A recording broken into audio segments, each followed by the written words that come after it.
അതികഠിനമായ ചൂട്, നീറ്റ് പരീക്ഷയ്ക്ക് വിദ്യാർത്ഥികളോടൊപ്പെത്തിയ നൂറുകണക്കിന് രക്ഷിതാക്കൾക്ക് ജാതി മതഭേദമന്യേ ഷെൽട്ടർ ഒരുക്കിയാണ്, തണലേകിയിരിക്കുകയാണ് കോഴിക്കോട് ജില്ലയിലെ നരിക്കുനിയിലെ ചെമ്പക്കുന്നിലെ ഈ ബറക്ക മസ്ജിദ്.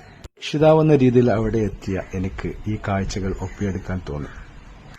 പൊരിവെയിലിൽ പള്ളിക്കകത്തും പള്ളി അങ്കണങ്ങളിലുമായി നൂറുകണക്കിന് പേരാണ് ഇവിടെ വിശ്രമിച്ചത്. അതോടൊപ്പം തൊട്ടടുത്തുള്ള മുസ്ലിം വീടുകളിലും നിരവധി പേരെ കാണാമായിരുന്നു.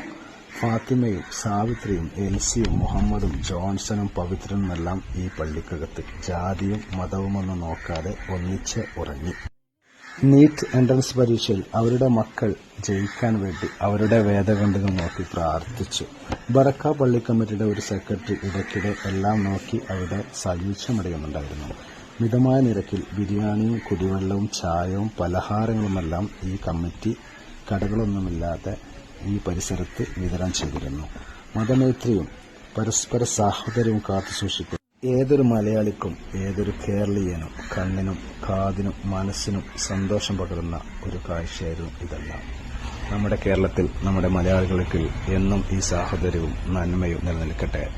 ഇതെല്ലാം ഒരുക്കിയ ഈ പള്ളി കമ്മിറ്റിക്ക് പ്രത്യേക അഭിനന്ദനങ്ങൾ.